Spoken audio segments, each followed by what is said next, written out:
Okay, good afternoon, everyone. Here we are almost a year after we are coming together to discuss the topic Ukraine-India relations, what lies ahead. Basically, almost the same topic was discussed a year before with some of the experts who are here today, and some of them new ones have joined. So it was on the eve of Prime Minister Narendra Modi's visit to Ukraine. A year has passed, and we have to make some kind of a stock taking of where we are, what is the situation of bilateral relations, especially because we are having several global, regional, and other, and even in-country developments in and around Ukraine and in and around India, which have a direct relation to our bilateral, which have a direct impact, in fact, on our bilateral relations. From this point of view, I have a very dedicated group of people who work in strengthening our relations and who work in official bodies and also independent academics who have been together. So we have sent out the profile of each of them. I would not waste time by telling about them. But I have the biggest pleasure is that we have dear ambassador, who is the heralding person in our bilateral relations, and I would request him to open the discussion and have his word of greetings. Your Excellency, please. Thank you. Very good morning and afternoon for everybody. Namaste. It's a great pleasure for me again to join this very professional discussion, and thank you, Professor Narendra Ghosh, for organizing this meeting. It's very important discussion right now because, as you rightly said, that we now already have the 2 years almost after the visit of 1 year after the visit. Narendra Modi ji, Honorable Prime Minister of India to Ukraine. And why I made the mistake, because yesterday it was 2 years when I was posted in Ukraine, in India, Ukrainian ambassador. Okay. So it's the 2 days which very important for me. In the current situation, we actually, the development of the relationship between India and Ukraine is very promising, because after the visit and the joint statement which made by 2 leaders, we had a very clear roadmap for the further development of our economic relationship, people-to-people relationship, and the cultural events. And I'm very much delighted to say that now we almost finished all of the meetings between the professionals and experts who lead in the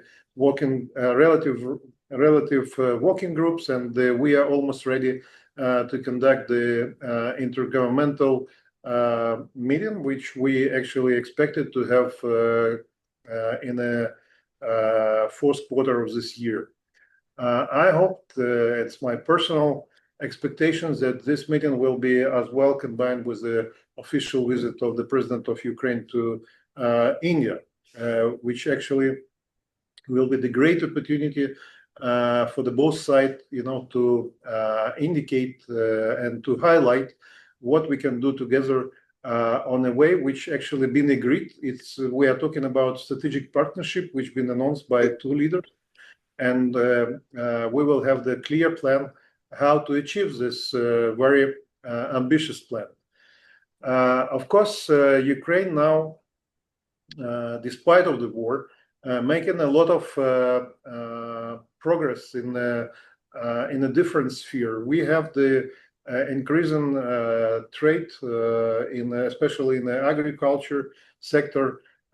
We actually highlighted and dedicated all of the further direction which we can cover it together. It's still very important for the both sides military technical cooperation, and we as well have the great plan and expecting to have the meeting between the experts in this particular sphere. Now, of course, it's all of the relationship which we have with India has the global impact, and as you rightly said, that now we are expecting the meeting between President Trump and the Russian leader in Alaska. It was already announced, and of course, it's the very important part of the peace building process in Ukraine. Unfortunately, this meeting is scheduled without the presence of Ukrainian President Zelensky. And you know, our main message to all of our partners and to the world that nothing about Ukraine without Ukraine. My president yesterday was very clear with his message to the world that Ukraine will not allow any and not actually agree to any territorial concession. We are not actually different with India in this particular point. If we will just revert the message which been made by Minister of External Affairs, Dr. Jaishankar, when he talked about territorial integrity of India. Nobody can discuss it without the Ukraine or India, this actually particular issues. It's still the issue for Ukraine, the trade between, especially the oil trade between India and Russia. Of course, India, one of the biggest consumer of the oil in the world, and it's understandable for everybody. But we actually expected that the profit which actually Putin has from this trade, he using it's not for the improvement of the social condition in Russia. It's the source for the war. Of course, this money are using for the improvement of the Russian military capacity, and it's actually the sanction and tariffs. It's only one way how actually we can decrease this actually trade between India and Russia. And unfortunately for the India, you need to take into account that it's not only Ukrainian concern, it's as well the European concern and the other countries in the world who actually looking for that. The component of some component which are using electronic component, which is used by Russians for the production of the Shahed, which actually treated very much the Ukraine every day almost, as well has some asking the Indian government to be more precise with the export control, and especially for the double use means. But despite of this, you know, we now actually our discussion with our Indian colleague is very productive, and I'm very much satisfied with the level of our communication with the Indian MEA. I expect that let me just disclose some cards that we will have the discussion between our leaders very soon. So I hope that the India support for the peace building process in Ukraine as well very much expected by our So with that, I'm keeping my optimism, and from the Ukrainian embassy side and from Ukrainian MFA and Ukrainian government, we do what we can do just to improve our relationship with India. By the end of this year, we are as well expecting to have the a big event where we can show the Ukrainian culture in India. And I hope that everybody will enjoy this festival because it's actually planned to have in a different location in India. So, of course, we cannot cover it all of the cities, but the major cities definitely yes. So, people-to-people relationship, it's definitely the route to the improvement of our relationship, which has such big tire and great tire historically. With that, I'm wishing to all the participants the very productive discussion, and thank you again, dear Professor Mridula Ghosh, for organizing this event. It's Yes. what we can, in such condition. Thank you. Yes, absolutely. Thank you so much, Dr. Oleksandr Polishuk, esteemed ambassador of Ukraine to India, for being so kind and for devoting a part of your Sunday time for this discussion. And I would like to move ahead. And with the panelists, I have certain ideas that I scribbled on an email, which was basically that the bilateral relations between India and the US is a very important factor in determining many things in the world, especially the relation of India with Russia, and of course, Ukraine as the centerpiece of world issues since 2022. Let us not forget that we cannot say that this is a European problem. I mean, I strongly disagree with it. There is no European or Pacific or African problem. Today, all problems are global problems. So there are two issues which are very much, on board.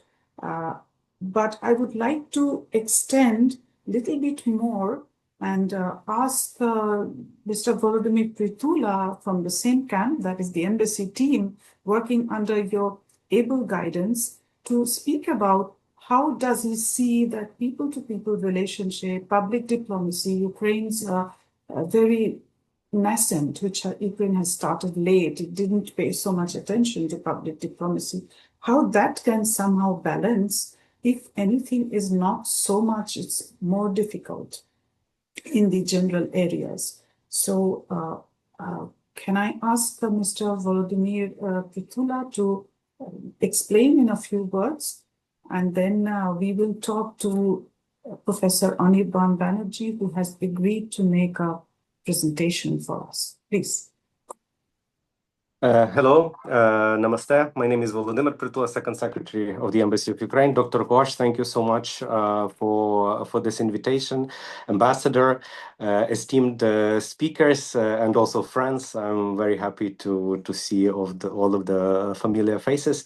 As Ambassador noticed, the historic visit of Prime Minister Modi to Ukraine last year, it laid the ground to some new opportunities for Ukrainian-Indian cooperation in the field of culture, also people-to-people connections, because culture is a huge part of that. For the first time in the history of bilateral relationship, we signed the program of cultural cooperation, which gives us opportunity for 2024-2028, which gives us an opportunity to of exchange in different fields like music, theater, cinema, etc. It also, particularly on this ground, we are now the Ukrainian Institute, the cultural institution which is in Ukraine for supporting the culture abroad, together with Indian Council of Cultural Relations, are moving towards the Festival of Ukrainian Culture in India later this year, and maybe the Indian Festival, the Festival of Indian Culture in Ukraine next year. So we will have this kind of a new, we never had this kind of systematic work between the cultural agencies of both countries. So I'm very much looking forward that this will give us the new opportunities. Of course, that's not all. In the recent years, Ukraine has sent many Ukrainian authors and artists which participated a lot in different cultural festivals. So Ukraine's voice is quite well heard, I think. I think it's never enough taking into consideration the Russian presence here, which includes the Russian houses, the consulars all over, and actually like the fertile ground of their propaganda here. It's never enough, of course, but we are very much happy that this kind of systematic bilateral work started and it continues. We are also preparing to hold the second meeting of the joint group on culture to discuss also the festival and other ideas. So that's also one of the important things which we are moving forward.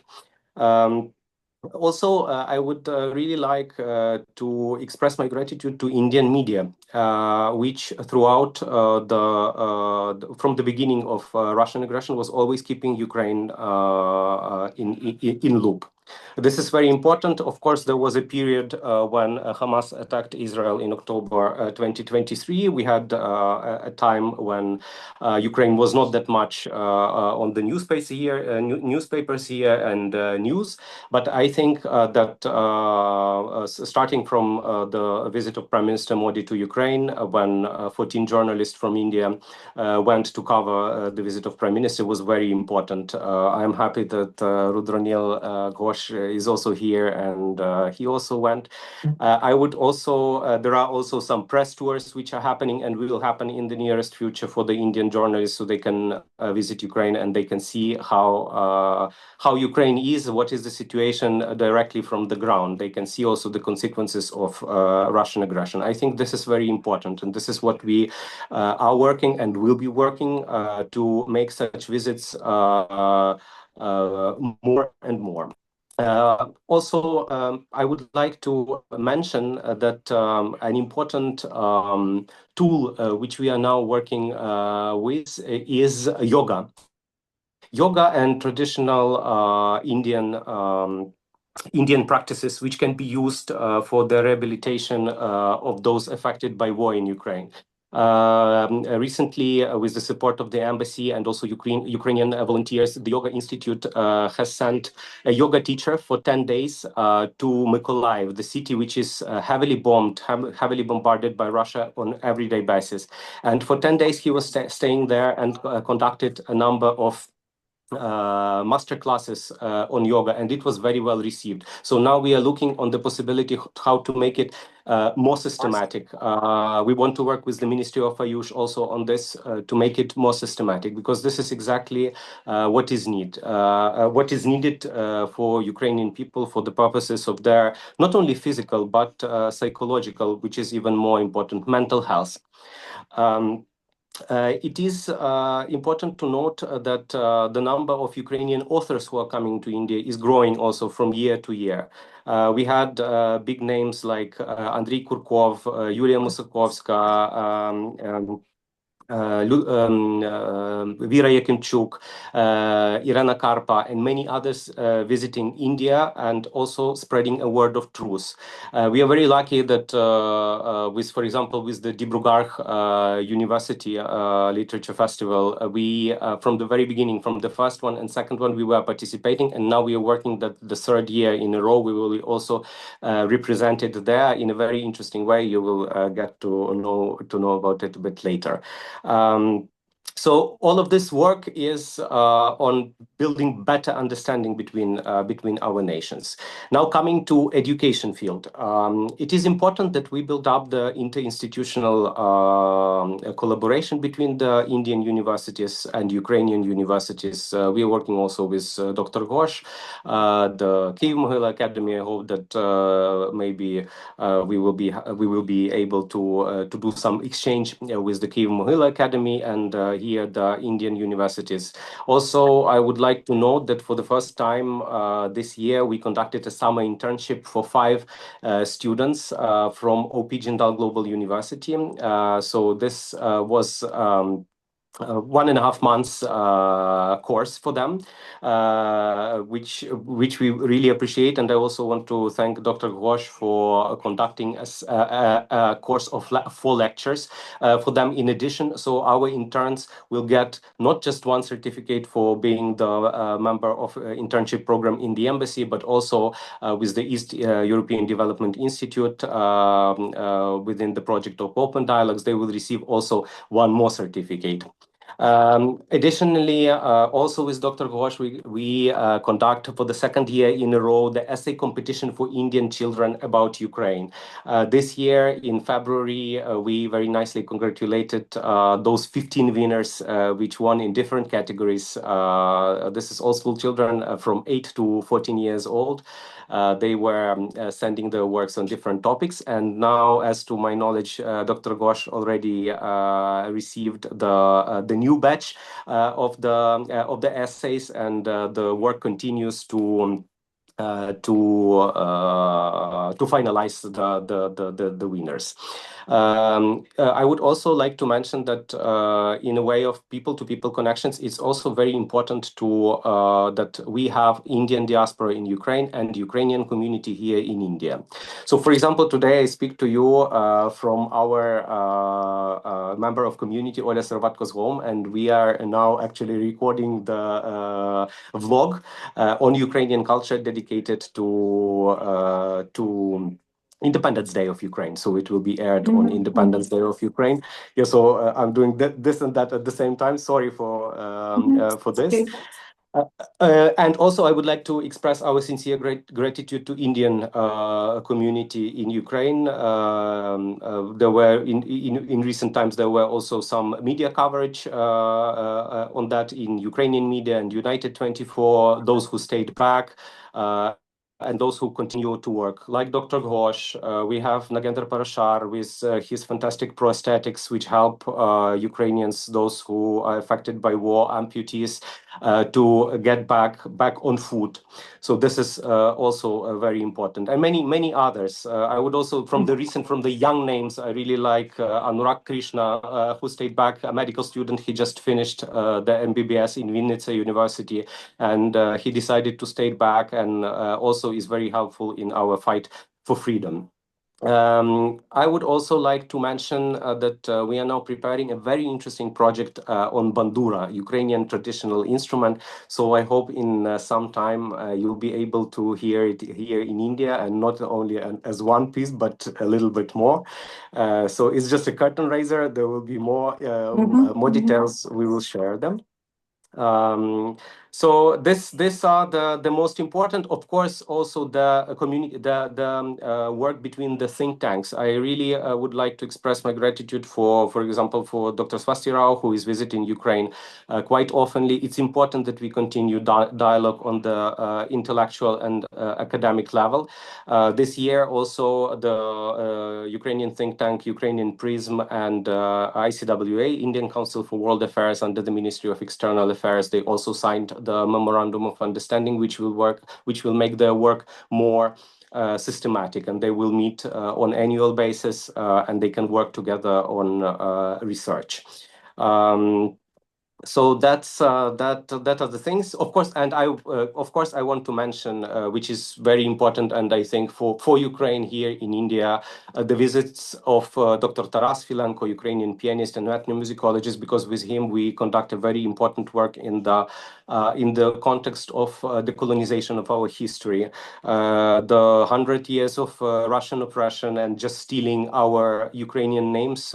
This is what we also fight for, and because this is what we believe is very important, the ground on which you stood. So this is what we do with Dr. Filenko. He came here for 6 weeks in February and March. We did a really nice concert. We also went to Nagaland. So it was great, and we are looking forward to seeing him again in the end of this year to continue such work. So this is from me. I would be happy to answer any questions if there will be. Thank you, Mr. Volodymyr, for the exhaustive account of all your activities. Although I will still mention that there are projects which you might have left out, but I have very special place for them. That is the empathy bridges with children, one of them. Yes. That is Yes. one point. And also in this connection, I would like to express my sincere gratitude to the children of India, because they are so sensitive and these minds are so important, because it might not go to the headlines of the papers. They do not go to the media hype that happens, but the glow they have in their heart will carry further in their lives. And I would mention that just yesterday I received a letter from a ninth grade student who studies in a Kolkata school. I know the mother of this child, and she conducted a mock parliament session for schools, and she represented Ukraine. And meanwhile, nobody ever said what has to be written, what has to be done. I did not conduct any training sessions. But if all of you are interested, I might send you the pieces she wrote.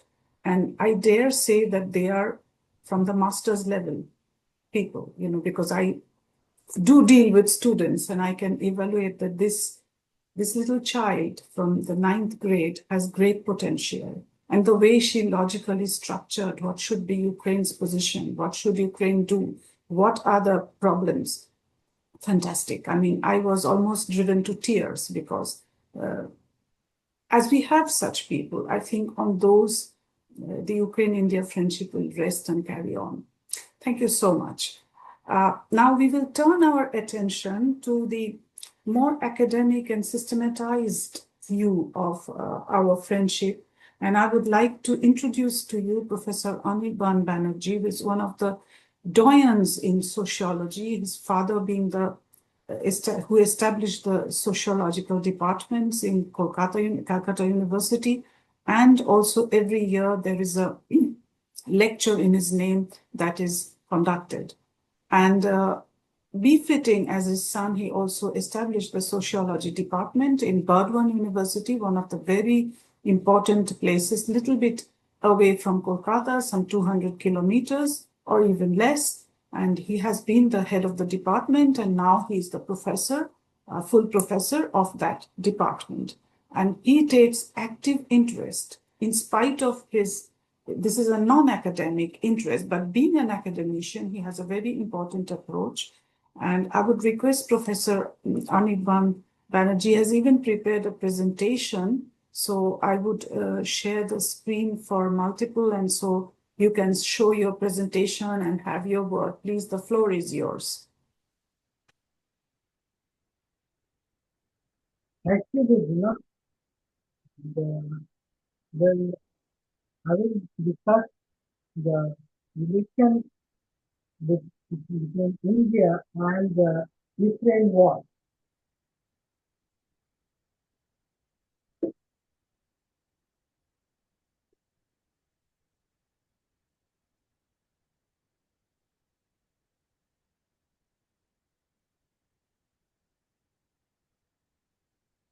Well, this is my presentation, India and Ukraine war. And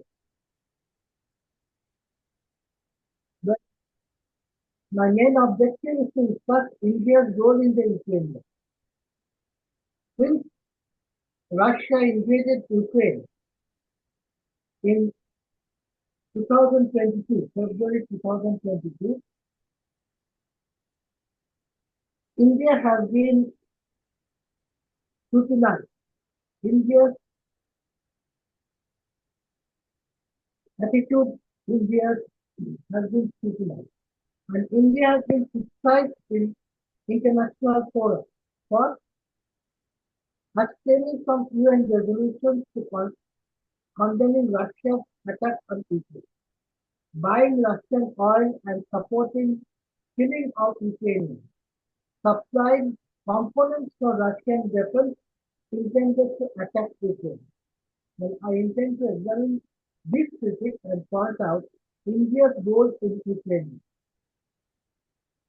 Well, why did India abstain from the latest UN resolution on Ukraine? Well, India is not alone.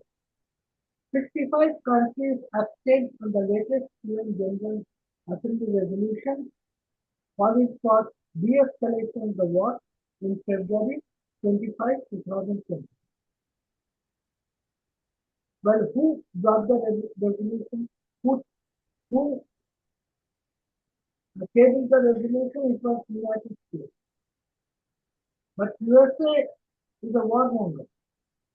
You know that USA is now supporting genocide in Gaza. About a month ago, USA also attacked Iran. So USA is now, isn't that hypocritical, supporting genocide in Gaza while shedding crocodile tears over Ukraine? Well, we have every right to abstain from any resolution, and India has that, along with 64 other countries. Well, in our national, we do what is in our national interest. But does that mean that if India does not support Israel, then in his response to question number 1349 on July 22, 2022 in Rajya Sabha, the Minister of the State in the External Affairs, Shri Muralidharan, said that India has consistently called for immediate end to hostility. And India has also sent more than 70 tons of humanitarian aid to Ukraine at that time. So that humanitarian aid is also increased. In a statement to the UNSC meeting in Ukraine, the Security Council on in 2022, India's ambassador to UN, Wikira Kambo, also reiterated India's approach to promoting dialogue to end this conflict. Well, is India buying oil, Russian oil, to support the killings of Ukrainians? Well, why is Trump outraged? Trump is outraged not because India is supporting killing of Ukrainians. He is outraged because because India is not buying oil from USA. He wants to store up the American oil industry. And so what is the value of the US, the trade with Russia? Well, we find that US is trading with Russia $5.2 billion. And what does USA buy? Well, I will just give one or two examples. Say nuclear reactors, then pearls, and also mineral oil. And what is the value of the American European trade with Russia? It is 67.5 billion euros or $77.9 billion. Well, and what are they buying? They are buying petroleum, natural gas, iron and steel, So why is India buying Russian oil? Well, India spokesman Randeep Jaspal said, we are buying Russian oil for predictable and affordable energy costs. Since the war started, the Gulf countries and others, they are selling oil to Europe. So their oil, the price of their oil has increased. And our external affairs minister, Jaisankar, he once challenged the delegates at one international event, asked them, have you a better, could you give me a better alternative? Could you give me a better price? Well, now Trump has declared a full-blown trade war on India. We don't know what will happen next. Well, Ukraine is understandably concerned at finding Russian third drone fitted with Indian components. Well, but Indian companies like Vision Electronics and Aura Semiconductors are reportedly involved. But our Ministry of External Affairs has strongly denied any wrongdoing by this firm. Ajay Srivastava, founder of the Global Trade Research Initiative, says that once such goods are exported to legitimate third countries, tracing their end use becomes nearly impossible. In fact, he is quite right.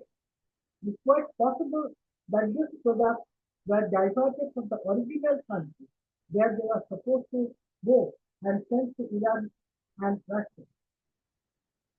I support Ajay Srivastava because what he's saying is very logical. But Ukraine has nothing to fear from India. Rather, India has played a key role in conflict settlement. He's speaking at Lex Fridman podcast on May 19, 2025. Indian Prime Minister Narendra Modi, he reiterated that this is not the time for war. Earlier in the visit to Moscow on July 11, 2024, Modi told Putin that a battlefield solution to the Ukraine conflict is not possible. After visiting Moscow, Modi visited Kyiv and delivered the same peace message. He insisted that only a dialogue could end the war. And our Minister of State for External Affairs, Shri rightly said that India's close and friendly ties with the two parties to the conflict and other key stakeholders enable meaningful exchange of views and strengthen efforts to explore all possible pathways for early restoration of peace.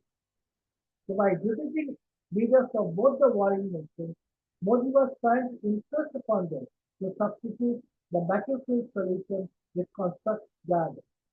Well, our foreign policy is based on two pillars.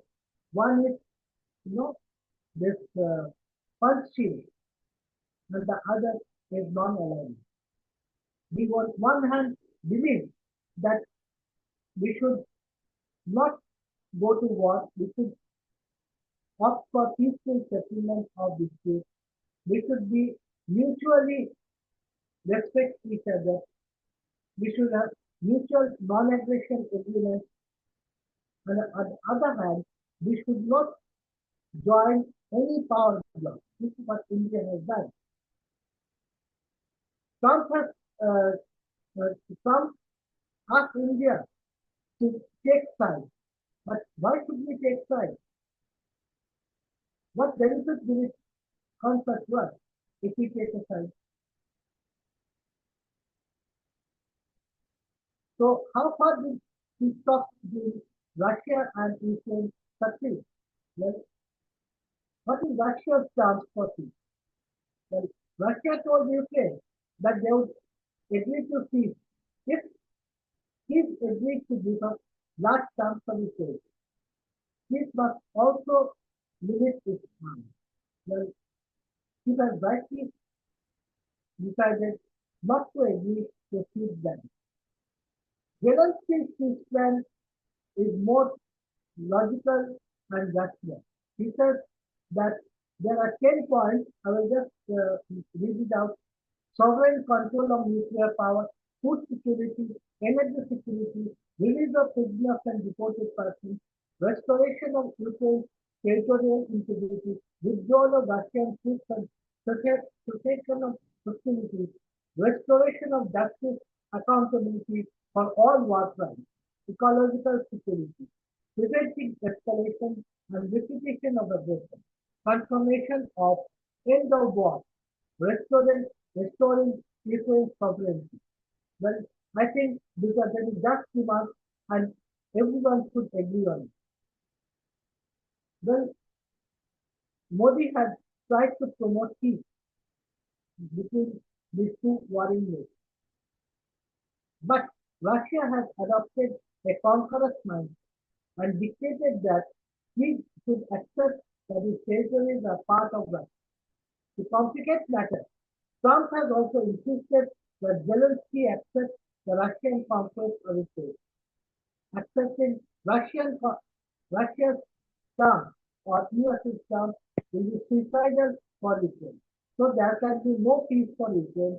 The nation must fight to the finish to get Russia off its side. And what does European Union and NATO does? Well, Ukraine is not a member of NATO. Hence, the members are not willing to go to war to defend Ukraine from Russia. The European Union has claimed that they have leveled 6 sanctions against Russia. But these sanctions have done little to weaken Russia's resolve to conquer Ukraine. That is because publicly the member states supply arms to Ukraine to resist Russia, while privately they trade with Russia. So Ukraine has become nobody's baby. A very sorry state. Now, before I conclude, I will just discuss what is the lessons of Ukraine war for India. When two armies fight, militaries of other countries also watch and draw lessons. Our chief of defense staff, Anil Chauhan, said that the old and the new, the unconventional assessing contemporary conflict being the right to a dialogue in New Delhi. Well, I quote, if you ask me, some of the lessons from this particular war would be that we have to be self-reliant. Actually, that's the biggest lesson for us. So we can't be dependent on supplies of our weapon systems, etc. from outside. That is the one big lesson that we take from this particular part. But the USA and European nations, they don't want India to be self-sufficient. They want India to be reliant on them. And that is why, when India wanted to indigenously manufacture a fighter, USA refused to refused permission, and USA also refused to give the source code. Russia, on the other hand, has always given us the permission to indigenously manufacture warplanes. From the 70s onwards, MiG-21 and other ones. So, why should we not buy military equipment from Russia? Well, with this, I conclude. I thank everyone. I thank Mujula Ghosh and others for inviting me to this seminar. Thank you, Professor Banerjee. You can close your presentation now so that we continue. Yes, sharing.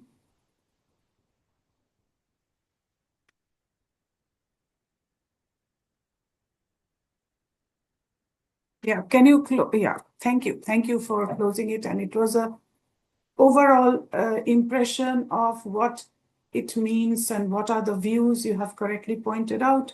Of course, there is a big dilemma with this oil, which we will discuss further among other experts also. So it is being contended that the benefit of the oil was not reaching Indian people.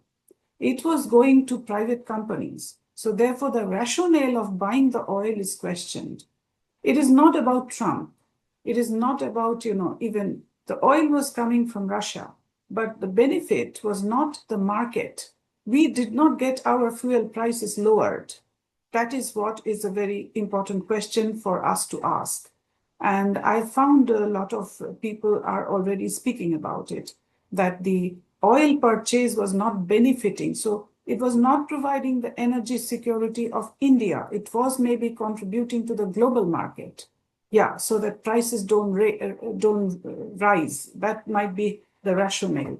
Of course, what Mr. Trump has done is to implicate the bilateral relations together with this oil factor and everything. So it has enraged and it is expected. However, the problem is that this is having partly a very negative impact on Ukraine and Ukrainians. Ukrainians' understanding and Ukrainians' aspirations, appreciation of India is being hit hard by these kinds of actions and statements, because Ukrainians want Indians to understand that this is also a colonial war. This is a colonizing war where, occupation, ignoring the sovereignty, ignoring the territorial integrity, ignoring the hopes and aspirations of nations is what is happening. So therefore is the thing is that thank you. I would thank you, Dr. Rao, for sharing. You people can download or hook on these from the chat. She has shared an article of hers. Yes, I think we can. We have your email, so we can share a lot of materials which has been written on this by different experts and others, including the ones who are here, and we can share and have an intellectual pool of exchange. We cannot meet every week on Zoom, so we can have a good exchange of academic and research materials for us to talk to others and make them understand. Thank you very much for that. Now, with that, we move on to the discussion. And I would again request everyone to be laconic and to be brief to allow the discussion later, because, we have not so much time left.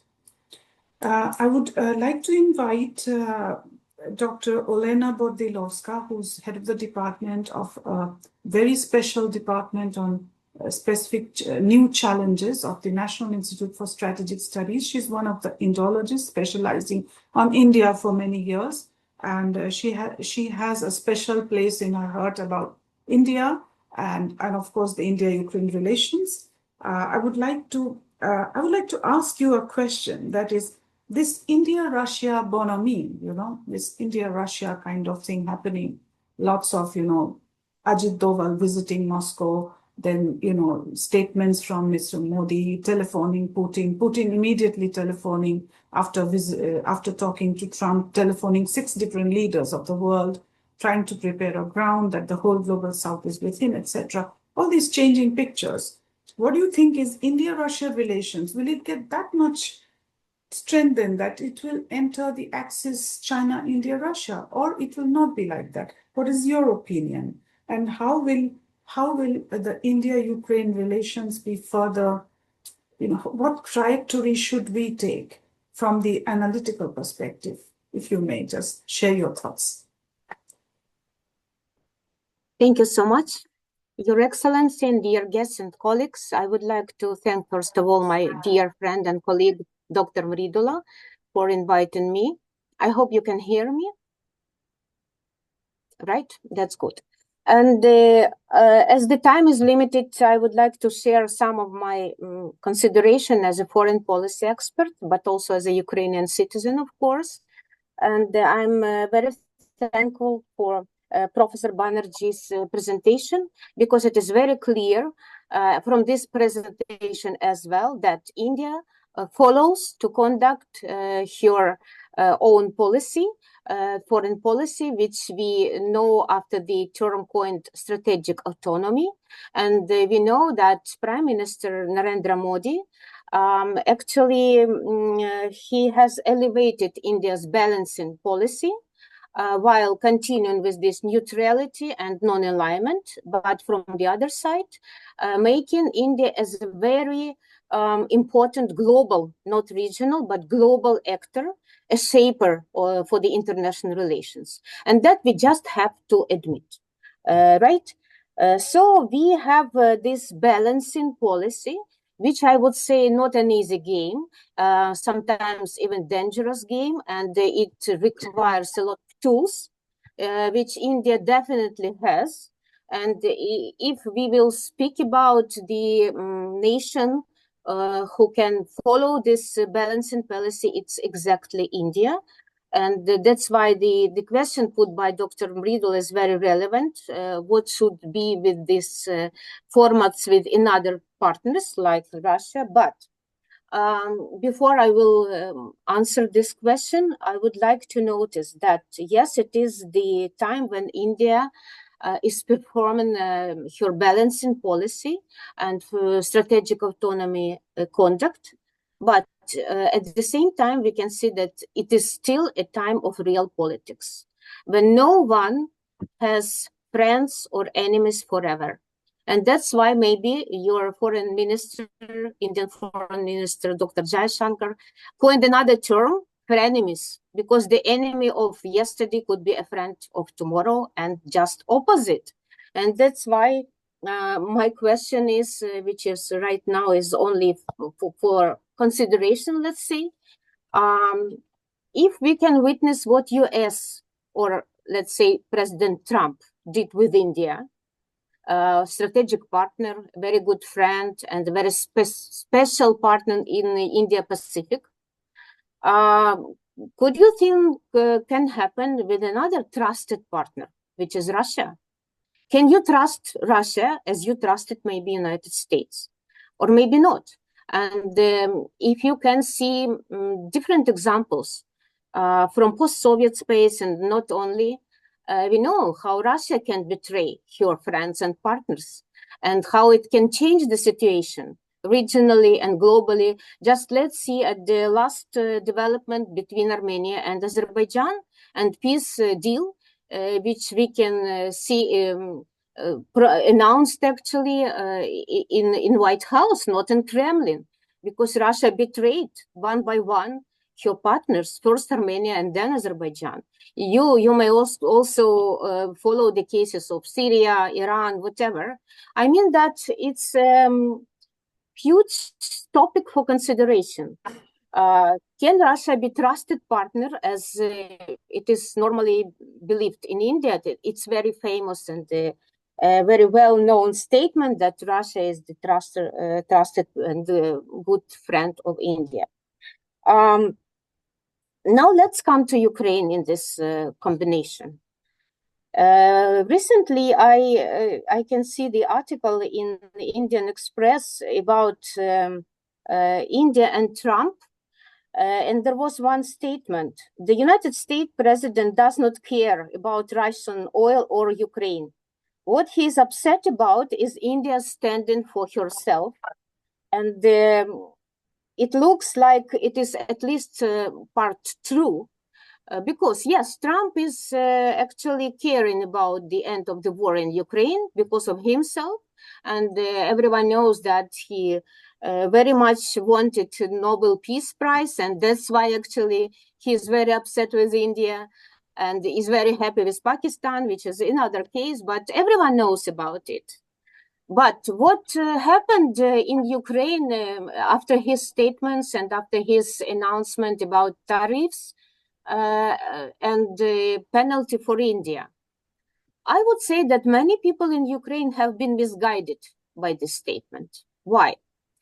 Because, you know, it sounds very well that if no one will buy Russian oil, then there will be maybe full embargo and the war can be stopped and all these things. And it is understandable because, you know, people in Ukraine are very tired and they really wanted this war to be stopped. But after some days, it became very clear that there is another question. If India has been punished for Russia-Ukraine war, then why Russia itself is not punished? And even China is not punished again for the same, right? And now, of course, we are waiting for the negotiations which have to be provided in Alaska exactly in India Independence Day. Let's see how it will be. But people understand that it's not such an easy topic. Just stop buying Russian oil. But of course, we don't like it. We don't like that India buys Russian oil. Everybody knows it. And it was mentioned by a respected professor in his presentation. Still, there was a consensus, let's say. It was not an official position, but it was a consensus that we understand that if India pay for Russian oil in rupees and keep these rupees mainly in India itself, it's okay. Yes, we are not happy, but it's okay.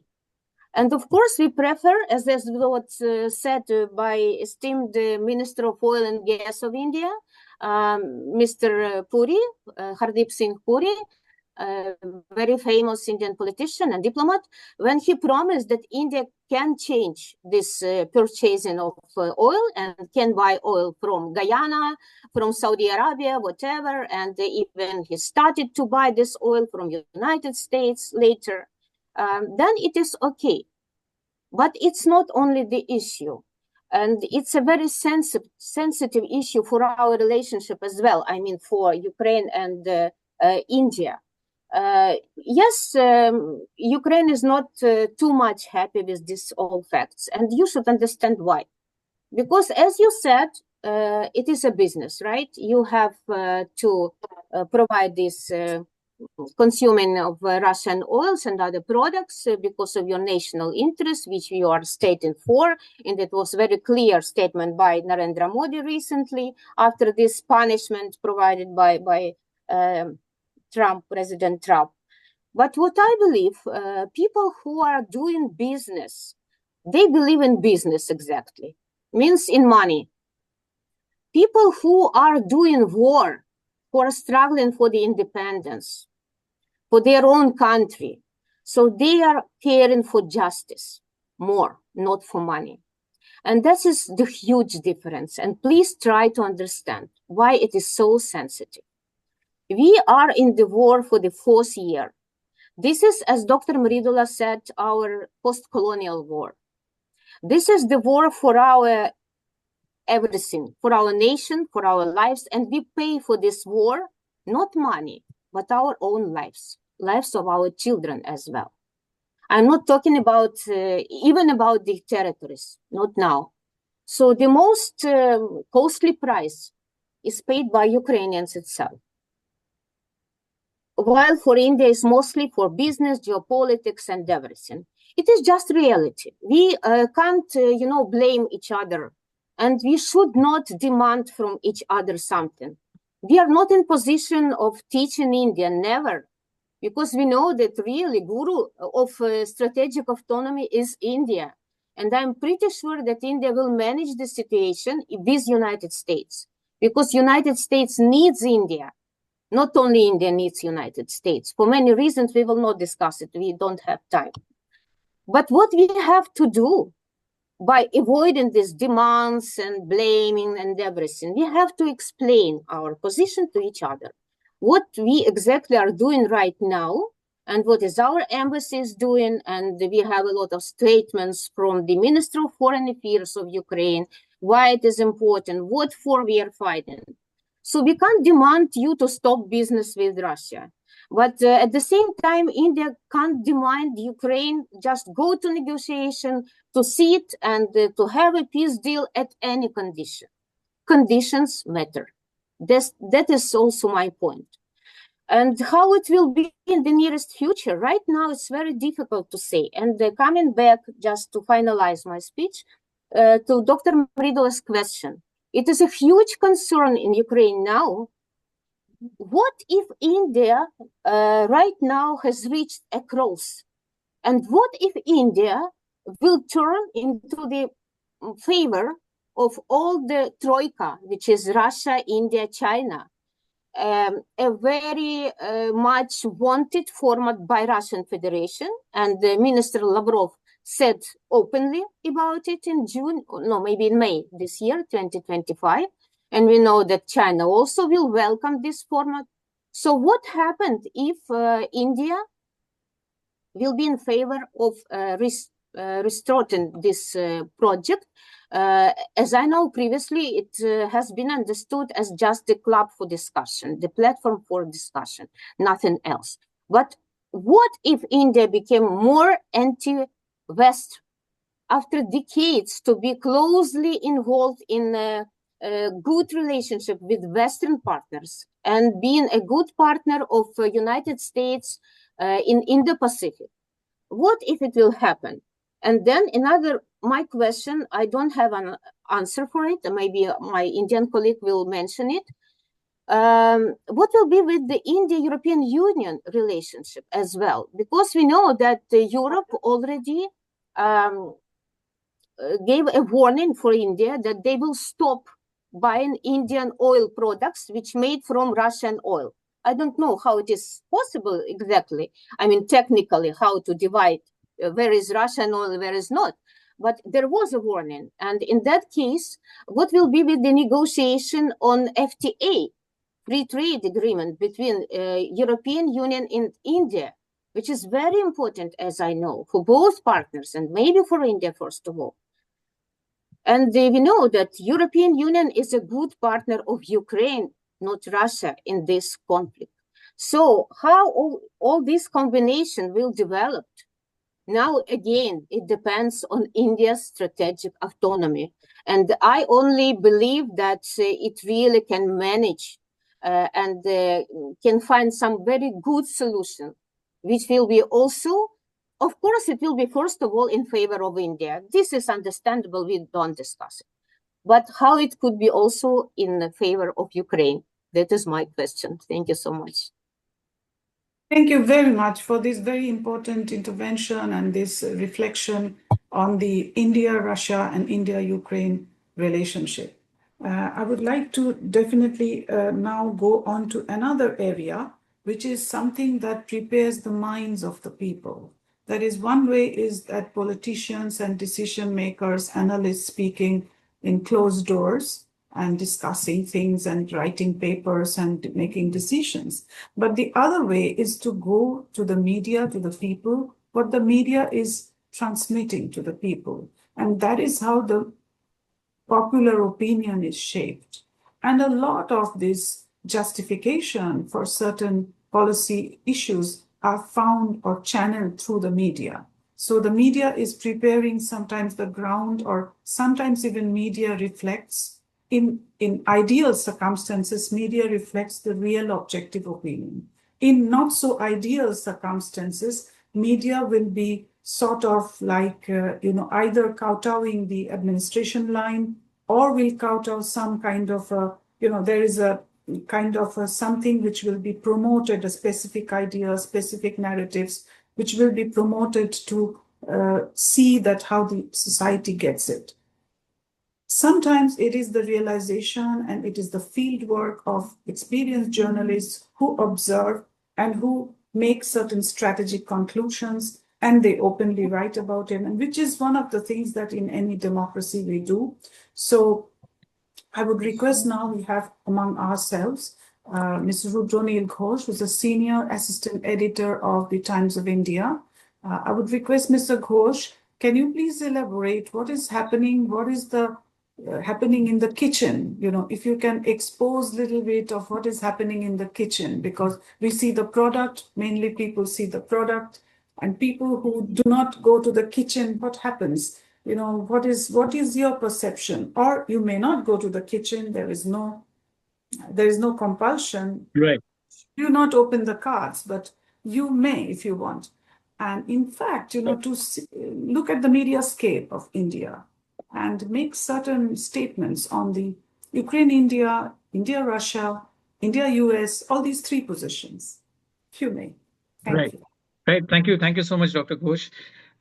So yeah, let me like quickly dive into it and talk about what exactly I think is happening right now from the media perspective. So it's very important to mention here that right now there are two things vis-a-vis the government's position. All right. One, there is a public position, okay, and there is a dynamics to the public position. And the other is the strategic position, which is of course not visible to most people, but that I think is restricted to the strategic community, people in the government. So and there is a huge difference between these two positions, the government's public position and the government's strategic position. So now coming to what happened this past week, with Trump's tariff. It really, really caught us by surprise. I mean, we didn't expect this thing, and actually, because what Trump has done, as mentioned by some of the speakers before me, is that he has essentially combined the trade deal with the geopolitics and this Russia oil business. So it's basically like sort of combining two, three elements together, and that really kind of surprised us because as far as the bilateral trade deal with the US is concerned, I believe that was almost done. It was then done, and it was like sitting on Trump's desk. But at the last moment, like Trump kind of said it's not enough, and we have to do something for India's purchase of oil. So it's completely thrown us off. Now, what makes the government's public position strident in this situation is that that we are approaching a very, very important election cycle. That sorry. Okay, link Dana. Okay, link Dana. Can you mute yourself, please, Smriti? Can you mute yourself? Yeah, thank you. All right. So we are the government is approaching a very important election cycle. We have Bihar, a big election, state election, which is coming up later this year. It's going to be very closely contested. Then we have Bengal next year. These are again like very important elections for the government, where the government, especially the government of Prime Minister Narendra Modi, cannot appear to look weak or look like it is being bullied by Trump and the U.S. So therefore, that I think is sort of informing, the government's position as much as the traditional strategic autonomy that India adheres to, and that's why you see a lot of messaging. Strident messaging, coming out from the government or the government allied elements, but privately, like I think there is a lot of back and forth going on between New Delhi and Washington, and there is this belief that we find ourselves in a bit of a trap here, and but it is in our interest to kind of quietly get out of this trap. So I think in the coming weeks and perhaps even months, that we will see that New Delhi will work quietly with Washington to resolve this issue. We are, of course, keenly watching out for the summit in Alaska, which will, kind of determine, okay, if there's any kind of movement towards a ceasefire in Ukraine. Unlikely, but who knows? So we'll see, and we'll observe that keenly, and that, of course, will have an impact on our relationship with the U.S. So on the public side, yes, we have to sort of stand up to America, but on the privately, we will look to mend whatever's happened this week with the tariffs and all that. Now coming to oil, as mentioned, like oil wasn't so it's not that big a deal actually, like because we are just saving about $2 billion dollars every year with Russian crude, and we can easily switch. It's not a big deal. But again, it's the moment. The moment is very, very sensitive for the government because we are approaching a very crucial election cycle. So in that sense, that's why we are actually the message has already gone out to Indian refiners to halt processing of Russian crude. That has already happened, and so they are winding down on processing Russian crude, and this happened after the tariffs were announced. So that message has already gone across. So, but again, we don't want to kind of seem to be sort of capitulating to the US. So we want to do these things very quietly. Now, when it comes to like the relationship with Russia and China, the strategic relationship, well, some of this previous speakers like highlighted this that will India join the troika of Russia and China? I don't think so. that is not going to happen because it's, the security establishment, the military is very, very, very clear on this, that, our long-term strategic challenge is China. So our biggest problem, strategic problem with the Ukraine war has been, the coming together of Russia and China. That was the bit, that has been the biggest problem in the last 3 years. That we are very, very uncomfortable with Russia and China coming together, and this so-called limitless friendship that they have developed is a huge strategic challenge for us. And so in that sense, I don't see India like joining a troika of sorts, against the West or the US. That won't happen. What you're witnessing right now is that India is playing the role of a swing state. We are playing the role of a swing state between Russia and China, and Russia and US, and US and China. So in fact, Ambassador Pankaj Saran, he wrote a very nice article for us for the Times of India yesterday, and he mentioned this, that actually, like if you see the four countries, Russia, China, US, and India, they are doing they're kind of engaged in this very sophisticated dance. And India is actually a swing state. It's playing the role of a swing state between US and China, between Russia and China, and Russia and US. So because we seem to be under pressure from the US, that's why we are sort of kind of recalibrating our relationship with China and Russia. But it is not it's not going to be a permanent compact of any sort, because as I said, the security establishment, the military is very clear that our long-term security challenge is China.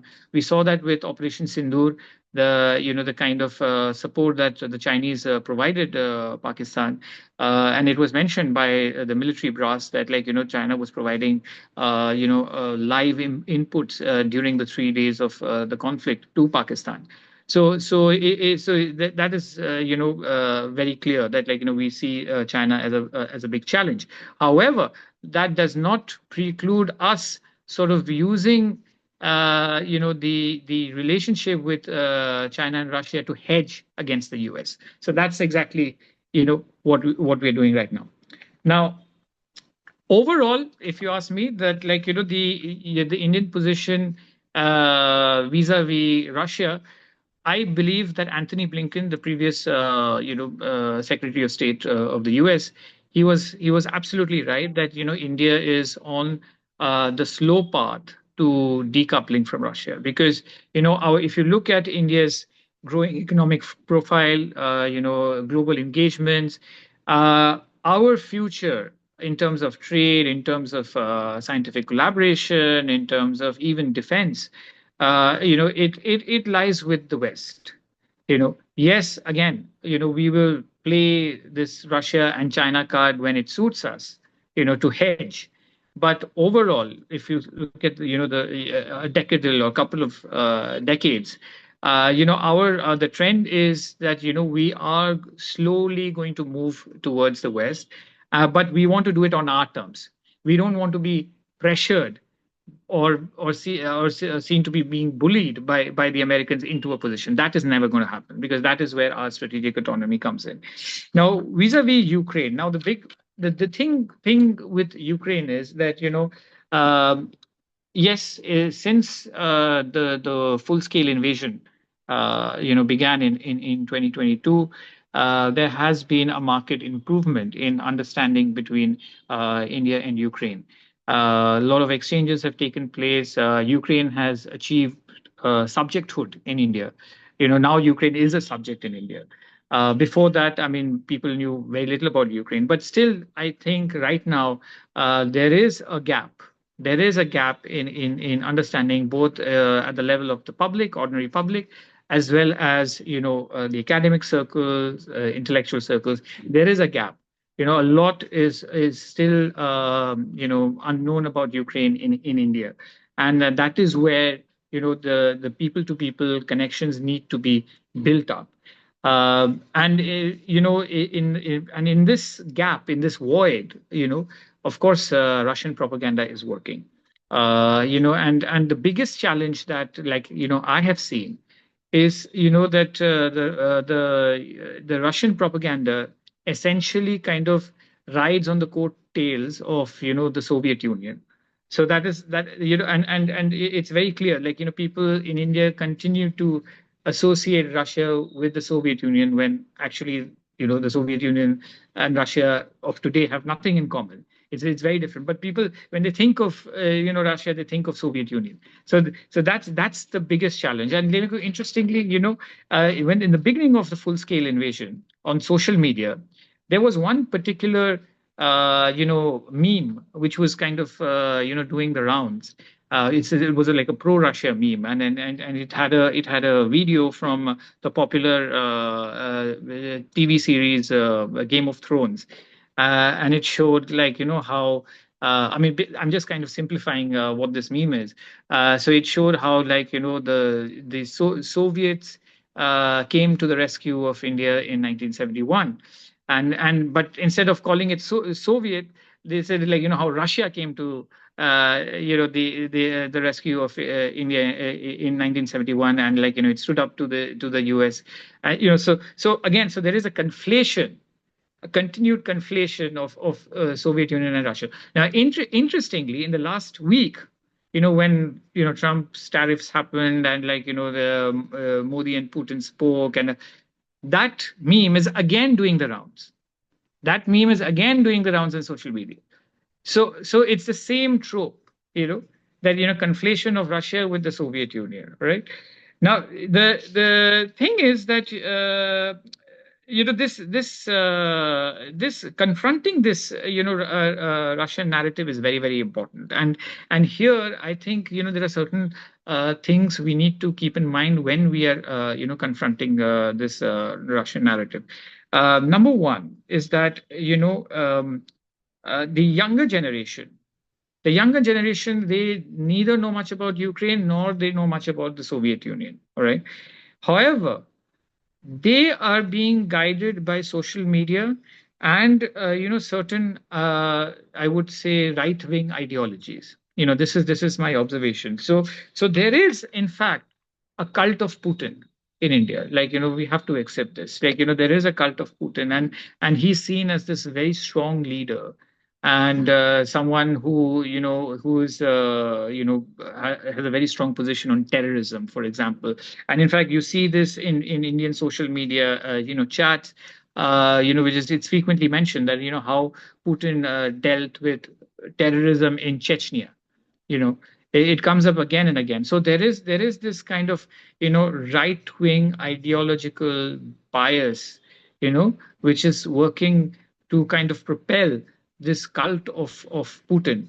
And they don't know much about and these people who are kind of falling for it, they don't know much about Russia or the Soviet Union, but they feel that Putin is a strong man. He is very tough on terror, and they see that India also needs a leader like that, and so there is an overlap between there's an overlap. It's actually the same constituency, which in India, which is in favor of a strong man or a strong leader, is also sort of in favor of Russia.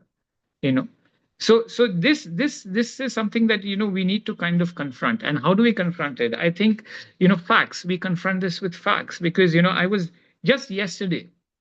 In fact, when I came across another, pro-Russia post, on social media, and a lot of people were saying, yeah, Russia has always stood by us, and it helped us in 71, and and I immediately, one of the commentators, I immediately confronted him. I said that you're conflating Soviet Union with Russia. And then I went on to explain how actually, Russia's position on things like Kashmir, which is actually, if you look at the official position, is just the same as Ukraine. There is not much difference between Russia's position on Kashmir and Ukraine's position on Kashmir. So this person didn't know that. Similarly, there's another thing which keeps getting which keeps coming up is that how Ukraine opposed India's nuclear test in 1998. But like when I point out to them that even Yeltsin had made statements sort of condemning India's nuclear test in 1998, they are surprised. They don't know that they didn't realize that even Yeltsin, the president of Russia at that time, had made a similar statement condemning those tests. And then when they talk about terrorism, and I said that okay, but Russia is supporting Hamas. Russia is supporting Hamas. So then what do you have to say about it? So then they are like, oh that brother, I didn't know this. So there is, so we need to confront this Russian narrative with facts, and highlight what is exactly happening in Ukraine. That in Ukraine, it's a fight against colonialism. It's an anti-colonial fight, and which is very important, and that I think has the potential to resonate with Indians here, given our fight against colonialism and anti-colonial history. So we have to continuously confront the Russian narrative with facts, people-to-people connections, work with school children. Very important, as Dr. Ghosh mentioned, like empathy bridges. I'm personally engaged with that project. Where children for the first time are being exposed, to Ukraine, to Ukrainian culture, to way of life, or what's happening in the war there. It's making a huge difference, and and I think more needs to happen in this direction. I think with that, I'll close my segment, and if there are any questions, I'll be happy to answer. Thank you so much. Thank you. Thank you so much for this very, very, very well arranged and very, very, positional, I would say, from the point of even media, that you have explored it from different angles, which is very, very important. And I would also want to ask you, don't you think that the kind of bonhomie with Pakistan that Trump attempted by, inviting the general and, excluding the protocol requirements and meeting him, and then also signing this agreement for oil and coal in Pakistan, exploring, they don't have it there. And also, then Pakistan nominating him for the Nobel, etc. So these might have enraged our Prime Minister personally to some extent. Do you think this can be a factor? I think it is very much a factor, and I'll tell you, we also kind of missed a trick here. I have been speaking to some people in the government and retired diplomats and all. So they also believe that we missed a trick. So essentially, when Trump was continuously saying that he helped mediate the truce. Mediate the truce, and we kept denying. We said that there was no such mediation, and Pakistan came to us, and so a lot of people believe that actually what we should have said is because we have to realize that this is not the US we are dealing with. We are primarily dealing with Trump. Trump, which is very so a lot of people believe that we should have actually said that we thank President Trump for nudging Pakistan towards ceasefire talks. So we kind of skirt the entire mediation thing and at the same time thank him, because that's exactly what Trump was looking for, that some kind of appreciation, because of course, as we know, that he wants the Nobel Prize, perhaps. I mean, yes, he does want the Nobel Prize, not perhaps. He wants the Nobel Prize, and he was also kind of I think very upset with India's position, that why is India being so cussed and not appreciating me as much as it should. So but the thing is, at that time, again, the public diplomacy of India at that time, the public position during Operation Sindoor, it had kind of sort of taken on a life of its own. And there was this, for 3 days there was absolute crazy news coverage, which kind of totally went overboard. And then when I spoke to some people in the government, they were like, Yeah, but this is nothing to do with us. This is the private media. But we all know that, like, the private media today in India is picking up signals from the government. It is like, it is picking up signals from the government, and so for the media that time to kind of go overboard, Overboard. Yeah. then yeah, and the entire thing, like, took a life of its own. Mhm, And mhm. so we had to kind of maintain that thing that we won that encounter. We achieved our objectives. Yeah. And no, Mhm, we did not mhm. ask for mediation. It was Pakistan that came to Yeah. us for mediation. We had to maintain that, so that we could not really sort of again appreciate Trump in that moment. But perhaps now there is this kind of maybe in hindsight, like, people think that maybe we should have found a way to sort of give him a token of thanks for nudging Pakistan towards a truce. So yeah, so that's, I think this is definitely playing into the tariffs and what's happening today. Yeah, the Okay. personal equation, yeah, with Trump and, like, Hmm. right. Thank you. Thank you so much. It's a Thank you. bigger issue. Only on this we can have a full seminar, honestly, because the issues are too many and too many things to uncover. Definitely, this was a point. And I would like to thank you so much. Thank you very much for all the My aspects pleasure. that you have My pleasure. mentioned. Thank Yeah. you. And we would like to have Thank you you. again and again, because your inputs are very, very important. Thank you. Thank you We so do much. My not have pleasure. media people always coming out to a discussion. They like to remain passive, but print media, especially as you are, but it's very important for you sometimes to come out. I think it's important. Thank you.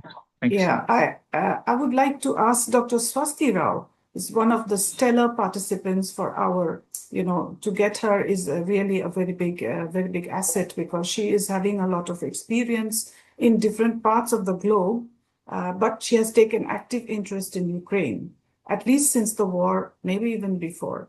But at least since the war, we have seen that she has been persistent. And with her expertise, I would like to, concentrate on the hardware, the weapons, the things that is very important, because the US-India relations were hinging on diversification. As she had been a member of our team in different roundtables, and she has brilliantly explained a lot of things, that how the decoupling from Russia was happening and what were the prospects, how it will look like.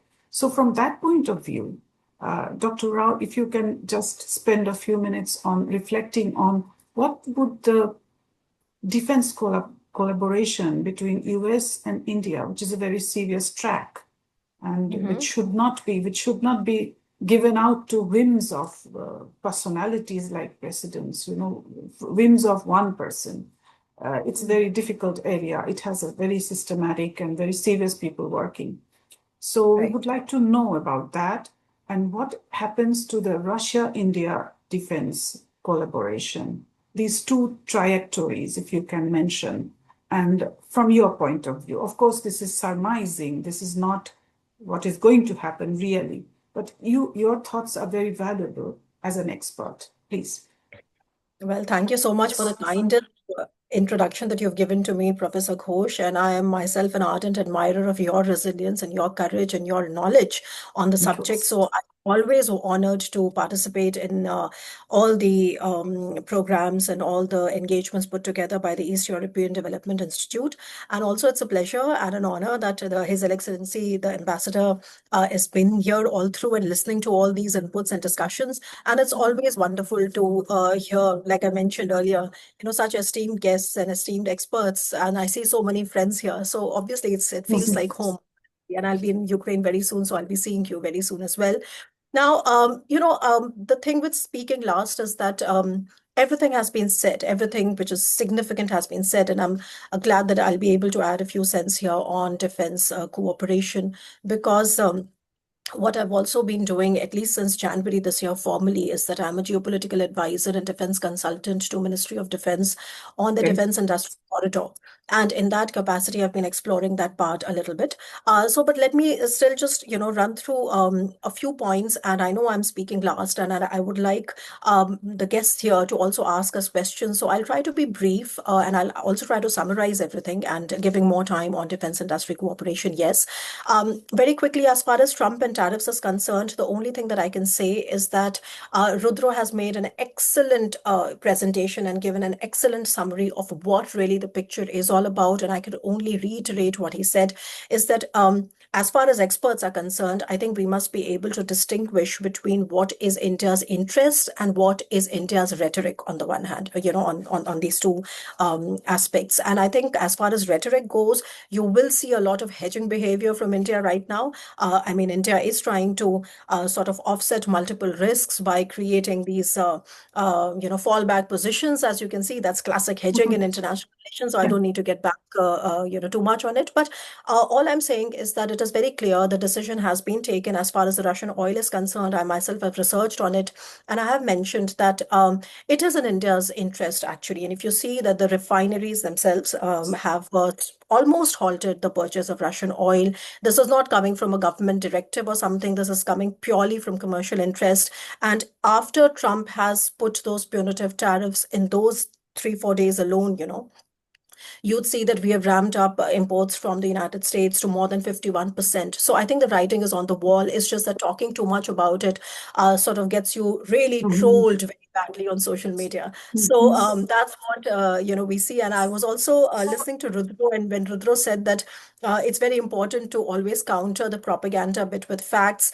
And trust me, Rudro, you've been, I think, engaging very kind people, because then people in India can be very ruthless and the trolls can really get after your life. And I myself have gone through a lot of doxing on social media because of all this. But yes, I totally agree on a serious note that we should always be countering such things with facts, because there's one thing that India's national interest is all about, and that's what we should be talking about here. Now, without getting into too much of what is going to happen, very quickly, what is happening on 15th of August, I don't see President Zelensky agreeing to that, because it's the set of demands put up by President Putin are actually not justified at all. So I don't see President Zelensky or the Ukrainian people agreeing to it, but we will see. As far as the media bit is concerned, I already said that we should always be focused more on facts and more on India's national interest rather than countering the other side, because Rudro was on point when he said that President Putin enjoys a kind of a personality cult, and it doesn't make any sense directly to constantly attack that, because that just basically gets you ostracized, okay, and doesn't really help much. Now, since you asked me about the weapons and the defense exports, now we all know that India, even till today, as far as the frontline warships is concerned, is dependent on Ukrainian gas turbine engines, and all the 130 warships of India have the Ukrainian gas turbine engines. In fact, so much so that the recent deal between India and Russia, which had to do with 4 frigates, and 2 of which were supposed to be made in India, and 2 were supposed to come from Russia, and our defense minister went to Russia, and they were supposed to be made at the Kaliningrad shipyard. And even those 2 frigates actually contain Ukrainian gas turbine engines. And India, because of the war, first got the engines and then sent them to Russia so that they could be put on those frigates. So I think as far as dependence is concerned, it's very, very clear.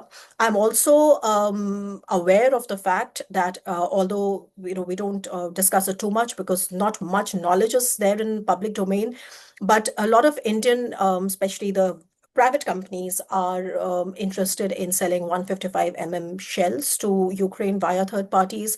So basically what is happening mostly is that we are sending it to Europe, and then from Europe they are finding their way to Ukraine. But like I said, that because not information is available in the public domain, so it becomes very difficult to do any real research on it, which is based on data and facts. But this is more to do with day-to-day knowledge of what and how the affairs are.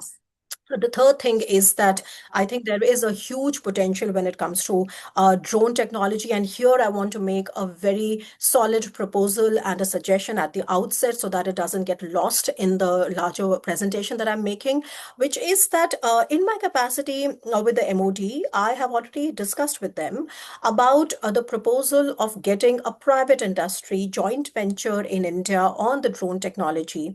And they are obviously happy to do that. So if the ambassador wants to facilitate that kind of a private industry facility, a joint venture, not FDI, the direct investments are different from joint venture. And if anybody requires more details on that, of course, I'm willing to also share the details on what exactly is the technical difference between how we look at foreign direct investments versus joint ventures. So joint ventures are something which is easier to actually do. And we also see that in the 2 defense industrial corridors that we already have running, we have seen a far higher number of joint ventures compared to FDIs. So that remains open. Of course, I also understand that the DPSUs, the Defense Public Sector Units in India, would be wary because they are more required to toe the government line. But as far as the private players are concerned, without taking names, I think the ground is very fertile because it's writing on the wall that today Ukraine's drone capabilities and drone warfare capabilities are the best in the world. And engaging with Ukraine on that matter is completely in India's interest, and especially after what we learned from Operation Sindoor. That was a very specific suggestion that I wanted to make, because this is after rounds of discussions that I've had with the MOD officials, and especially the Defense Industrial Corridor officials, that they are looking at joint ventures and they're completely open.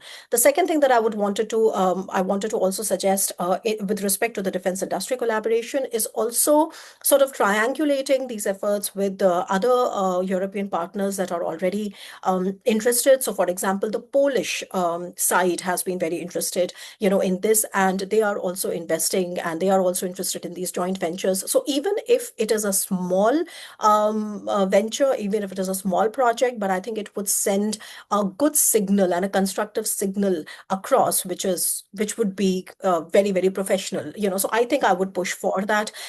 As far as the 155 shells are concerned, like I said, that we would rather see where it goes and not talk too much about it.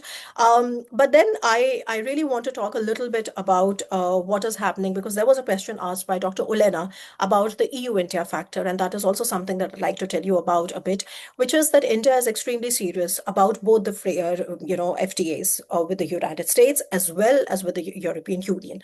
As far as the European Union is concerned, I think considerable progress has been made. Now the problem is no longer on CBAM. They have also reduced their insistence on sort of implementing CBAM the way it is. I think it would be rather watered down, but we do need it because it is about $200 billion worth of trade with the EU, which is again in our trade surplus.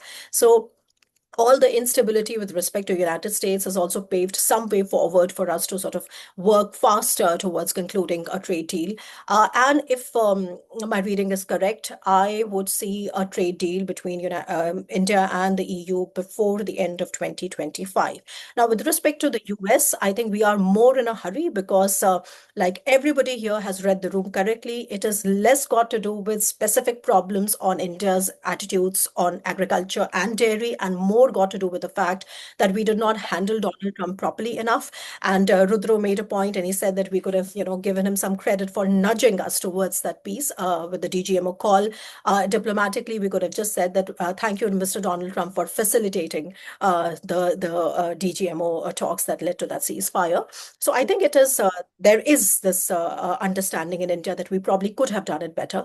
And I think all these, little things that you're seeing by way of India's ambassador to the United States, talking directly to Lindsey Graham and then sharing it on Twitter, X, also alludes to the fact that the Indian side is aware of that. But the only challenge happens and why you see so much of hedging and so much of this, return of the Russia narrative and return of the BRICS narrative is because India doesn't want to be sort of pushed to the corner, and the domestic opinion really matters. So I think the government is being very, very sensitive to that part, and that is the reason why you see that. As far as BRICS is concerned, I do not see a single unison, whether strategic or economic or security. So there is nothing that really binds the BRICS countries together. So it functions as a non-Western platform. And I think the Ukrainian side also has to understand that somewhere, that from India's perspective, it is a very legit platform for us to keep engaging the countries of the global South,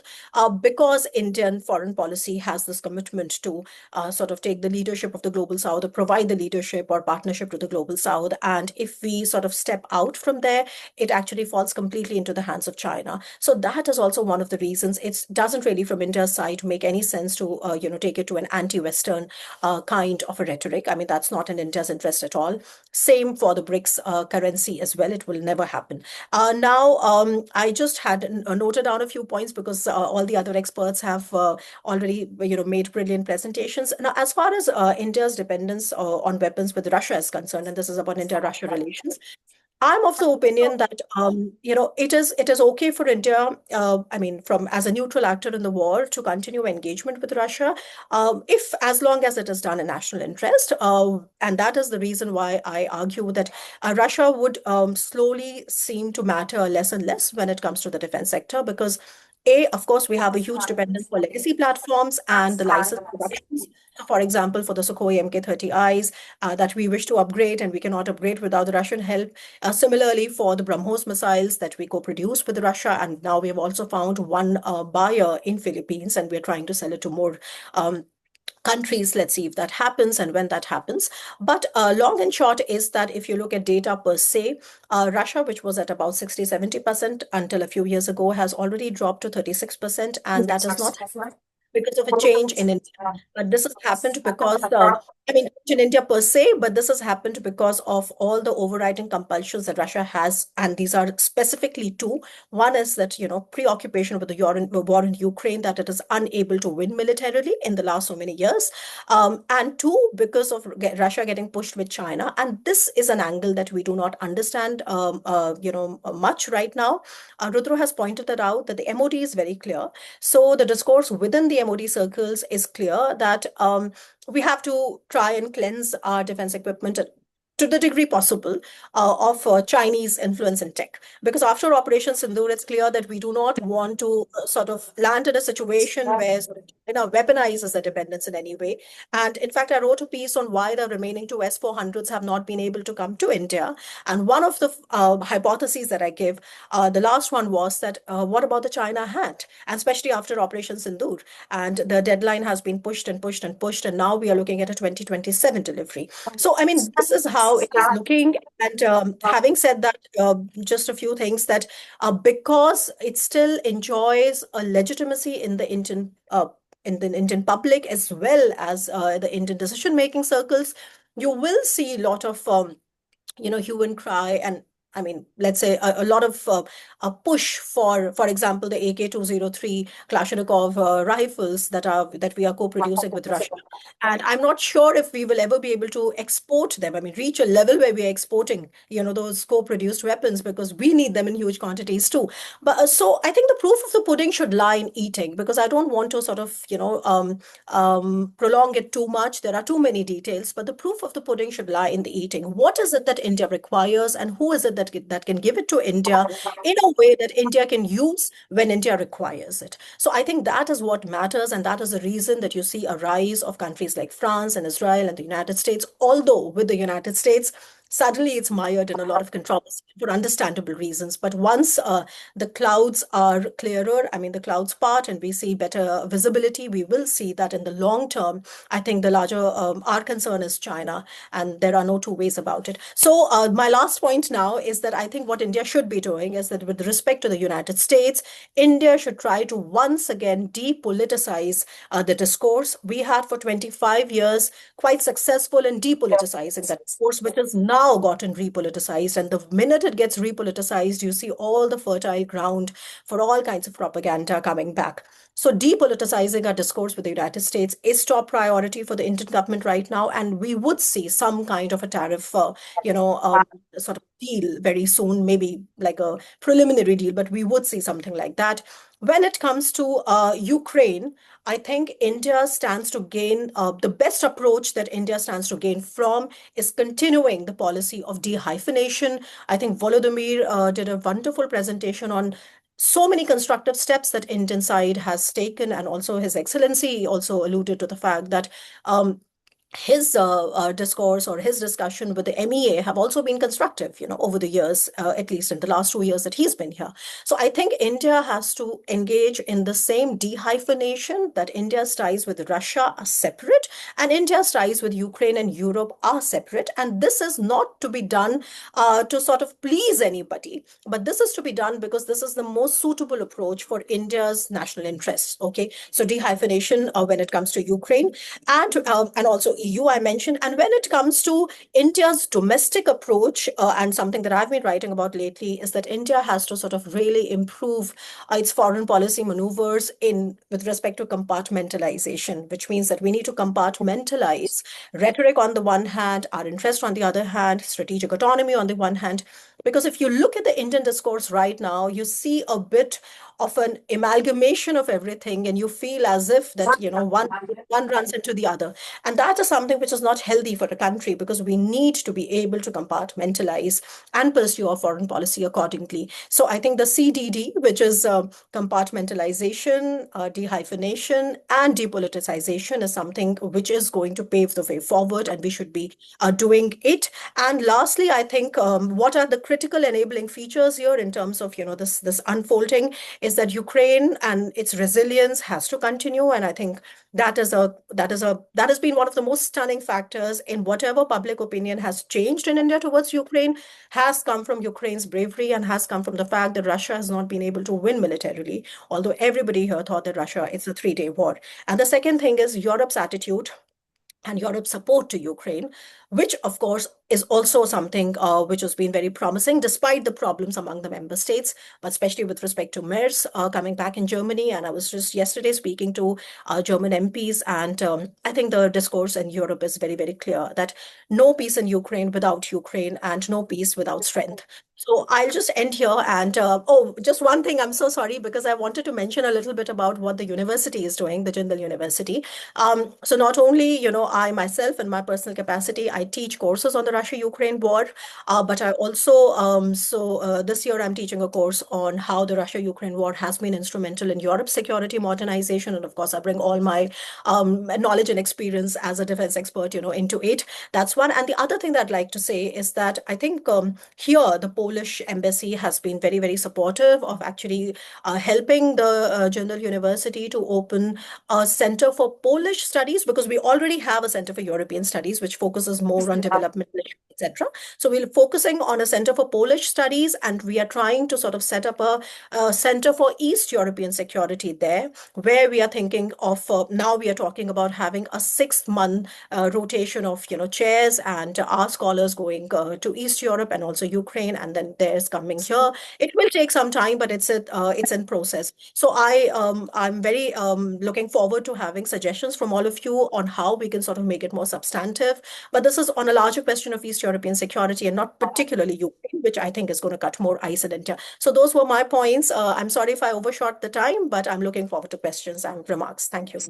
Thank you so much, Dr. Rao, for your, as always and as usual, brilliant presentation of your thoughts and ideas, especially the defense sector. Of course, you can elaborate a lot more than many others, and also integrate it with the security and foreign policy aspects.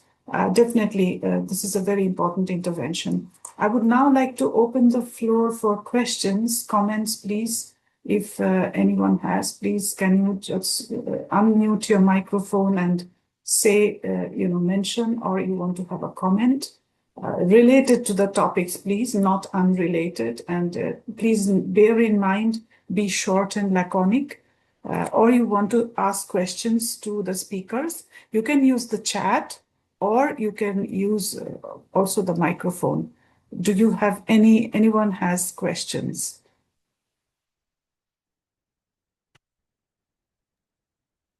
All silence. Hello, Mridulaji. Yes. Yes, Army here.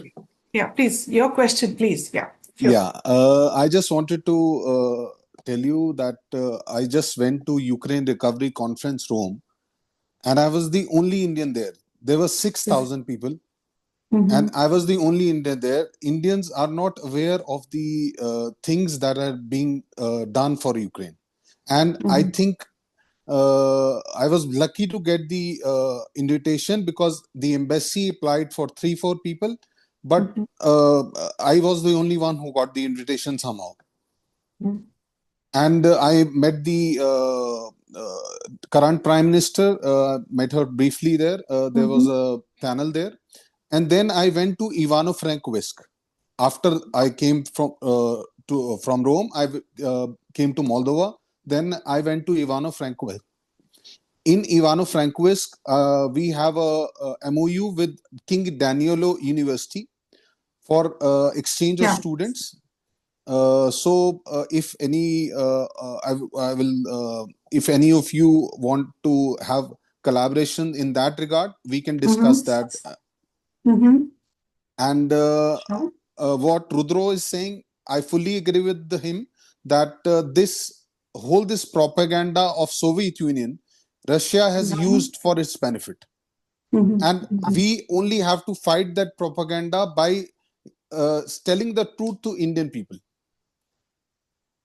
And Swasti, I would like to tell you that in URC, I met a drone manufacturer of Ukraine. They want to have a joint venture in India, and I can get in touch with you later. But I met a lot of people in Ukraine Recovery Conference, and people are willing to look to India for help and everything. But Indians somehow are not aware and available for that thing. So this is my only remark that I want to have. Well, what can I say? I can say only one thing is that for this there could be some media materials that will make aware that such a conference is taking place. And perhaps for the embassy to widely circulate it and among different organizations or put up on the website or wherever. Embassy circulated. It was so you can also, as you are doing this Chamber of Commerce or whatever, you can ask your members and spread it around the Federation of Indian Commerce and Industries. There are bodies where this information should reach, and then it went you will definitely have a lot of. It went there, I'm sure. Well, there is a problem. I don't want to go into it, but it was also seen before during the late 90s. It was a very banal, very, very funny thing that used to happen is that, people in Delhi who were interested in Ukraine were diverted towards another country and said that, you please don't go to this country, come to us. We will approach Ukrainians if you want to have business with them. But that's another thing, that's nothing for the Ukrainians to fight. This is no like a, bullfight kind of thing. So I think it is necessary to go directly and to say that only if you come directly, you will be entertained, otherwise not through any other intermediaries. If the embassy or the organizers of the Ukraine Recovery Conference can also have such rules, So, but going into the business world, there you have a lot of intermediaries there, it is not excluded. But participation in conference can be definitely regulated in that way. There are organizations doing. Ukraine, unfortunately, not all are so. They may be interested, but did they go forward to find out the Indians? That's no. We had a lot of discussions on with the Ukraine Chamber of Commerce and Industry president to have bilateral conferences and people coming there, businessmen coming there, having trade missions from India to India, both ways. Plus, I would like to thank the ambassador, His Excellency, Dr. Alexander Polishchuk, that he was instrumental in getting me the invite for Ukraine Recovery Conference. So, and Volodymyr and Ambassador gifted me a Vishivanka. So I'm not wearing it today, but I wore it on the conference. That's good. Yeah. And the thing is, what I've realized in 3 years, that there is a lot of interest in between the two countries, people to know the other country culture and meet people. But there is a hitch. We have to cross that hitch and take the first step. That is the main thing. We Thank you. are sitting here, make use of us, make use of all the people we are open to different kinds of cooperation in our, whatever is possible in my power, in my colleagues' power. I don't think we ever said anybody, away. We never said no to anyone, from India. So all proposals are always honored. And from Ukrainians, I keep on making Ukrainians meet Indians, Indians meet Ukrainians at the personal level, definitely. So I have been doing this, I don't remember, since the time maybe I arrived in Ukraine. So that's not wartime, that was different time. So this is a kind of a credo that, each of us we live with. So we go by our principles, let me say. So it is not something an organization will be telling me to do or, whatever, but, it's your calling. You do it from your heart. That's the first thing. Of course, you need organizations, you need rules, you need certain framework. Definitely you need. Thank you so much. We are really short of time, so I want to give chance to everyone. We have Yulia Phil and then Dr. Swasti. So please, Dr. Phil, can you place your question or remark, please? Thank you, Dr. Mridula, for this meaningful and insightful event. I would like to ask the question to Mr. Rudranil Ghosh.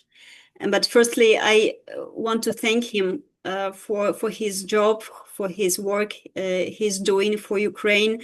I always try to follow your publications because it's kind of combination of the expertise of very high level and very simple, very metaphorical language, very understandable. So it's precious much. My question is about the discourse about decolonization, the decolonial, anti-colonial discourse you mentioned. You mentioned that it kind of has a potential to resonate with Indian public, but what I've understood that when we are trying to approach Indian public, to appeal to Indian public with this discourse, we failed. It's not a tool. Practically appeared that it's not a tool for appealing for Indian public. Why do you think that it's kind of have a potential of resonate in India, and why not? Actually, why it doesn't touch the heart of Indian people who are also kind of post-colonial nation? Yeah, thank you. Yeah, please, right. Thank you. Yeah, thank you so much for your question. So yeah, no, I completely understand that there are challenges to this, and the challenges stem from the fact that for a certain generation of people in India, they still retain very very fond memories of the Soviet Union, and so that's the trick. That you have these very fond memories of the Soviet Union, and you just kind of supplant the Soviet Union with Russia. So that's the trick of the Russian narrative. So like for example, I mean with the house that I'm staying, my landlord, he was a simple maths teacher in school. But even when he was teaching, there was a period of time when he was sent to Moscow for training. So and he remembers that time very fondly, and he has very fond memories of his time in Moscow and Soviet Union, and which again, it's so natural. He kind of sort of conflates that with today's Russia. So there is a challenge, to kind of explaining to people that look at this, what Ukraine is going through. It's an anti-colonial fight. Because people don't get it, because people think that the Soviet Union was somehow a monolith. It was a monolith, and in fact, and this I would say has also infiltrated academia.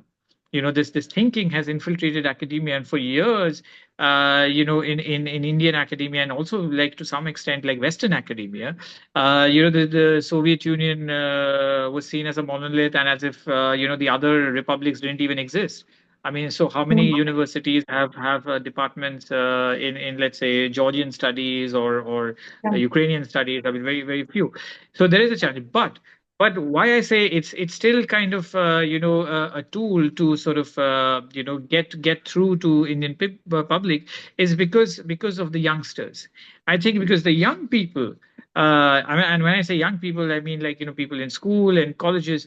I think they are much more open because they don't have that that Soviet slash Russian hangover, you know, and and they are much more open, and I think we can get through to them, by explaining that look, what's happening in Ukraine actually is part of this anti-colonial process because the Soviet Union itself was a colonizer, and I think that I think will still resonate with the young people. The older generation, yes, there is this resistance to accept this idea because of their training and because of their academic background. But the younger generation, I think, that it will definitely resonate. And in my interactions with young people here, they firstly they are surprised to hear this about Ukraine's anti-colonial struggle, and then when you explain it to them, like they understand, they get it, and they say, oh, this is like our freedom movement. So I think the focus should be directed on the young people, not so much on academics and older people. Thank you, Mr. Rudronil. I wanted to also add to whatever you have said from the academic point of view, Julia. You know very well the post-colonial discourse in the world is very much aligned with the racial discourse. It is about the global north and the global south, which has a very important racial component. And number one is the Ukrainians are predominantly white. Predominantly. There are non-white Ukrainians also. I'm not coming into that discussion because that's a topic of a different seminar. So that is one point. Number two is there are Afro-Ukrainians. There are already Indian Ukrainians. There are communities. So there's a lot of Roma people, a lot of Jewish people. So Ukraine is not a monolithic country. However, the paradigm that is told that, okay, this is a white country, so how can they be colonial? But the colonialism is very different. Russia-Ukraine colonialism, Russian colonialism is different from British, Portuguese, French, or others. This is the main thing. The second thing I will tell you is that Soviet Union was the bastion of anti-colonialism. That is how they were told, They were telling that we are leading the anti-colonial movement and we are against imperialism and the ideological component. So that is already there. So when you bring Soviet Union, it is easy to hide behind the shoulders of the Soviet Union for Russia to say that we are also anti-colonial. How can we be colonial? I mean, I'm just simplifying it for you. So this is the simple logic that comes to when they design those media materials, they have these things underline the assumptions. I think so, because that is the logic that plays.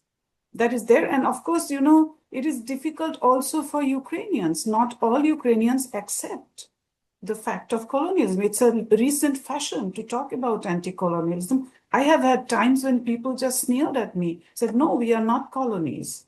It's also a problem within Ukraine also. It's a self-realization that Ukrainians should have also, because it is about ownership. It is about a lot of things. The post-colonial debate has not taken place in Ukraine at all today. I don't find scholars here really seriously engaging in it, like we have in other countries. Yeah. No, that's my opinion, of course. Thank you. Thank you. Thank you for your. Okay. Yeah. So, Dr. Swasti Rao, you have a comment or? No, I didn't have a point actually, but I had requested a colleague of mine, who's with whom I've been working lately. He was a former fighter pilot of the Indian Air Force. Oh, great. And he has been really instrumental in sort of shaping a lot of my understanding on the defense cooperation. So actually, I wanted him to give his suggestions, because here is the audience that would really take that in the right stride. So Ajay sir, would you please like to speak a little bit on that? Please, Mr. Ajay Avlat, please, you're most cherished guest of ours, so please have your word, please.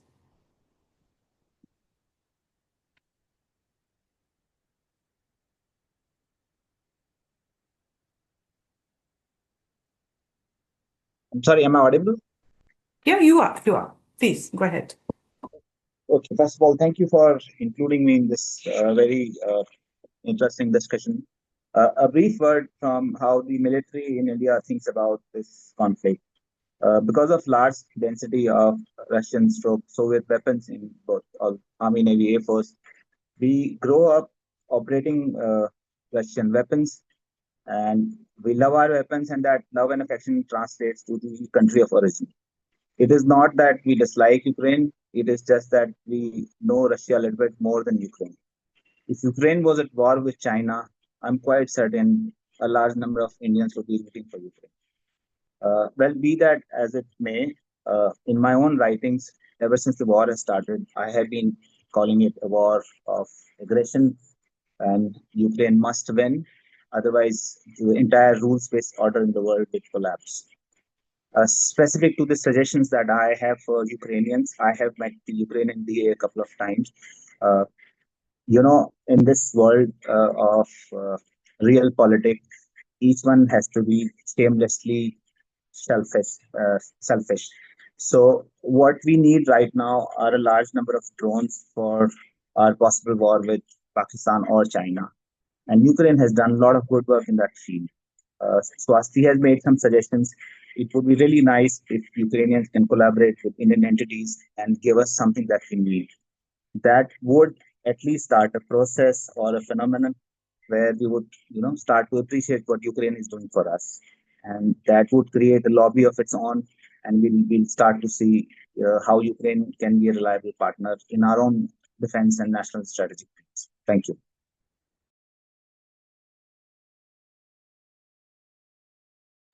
Thank you very much, and thank you very much for the suggestion. Anyone else willing to make a comment or question, please? If not, we will then, close the discussion. So I would like to again thank all of you for participating. And I would like to say that this has been really a very, very important discussion. And we will draw a lot of conclusions. I personally have one commitment to make. I will try to frame all these things and make a summary of our discussion and analysis of each of your, statements. I would go back to this video time and again, and I would like to maybe publish it somewhere here for people to know, because in Ukraine right now, we also have people who are extremely wary and they have been very critical of India. So I need to somehow, somehow balance it and show the other aspects. So let's hope. And I would also look forward to all of you speaking to your related constituencies and the places that you are working. Continue the work that you're doing, the great work. And so again, till the time again we meet, perhaps it will be sooner than I think. It will not be a year. Some of you I might meet physically, some of you not so, but we will meet in Zoom at least. So have a nice Sunday, have nice rest. And for those in Ukraine, have a safe day, have a clear sky, as we say. So then we will meet again. Thank you all for attending. And I will try to make a summary of the discussion and also share with all of you. Thank you. Goodbye. Thank you. Goodbye. Thank you. Goodbye. Thank you so much. Thank you.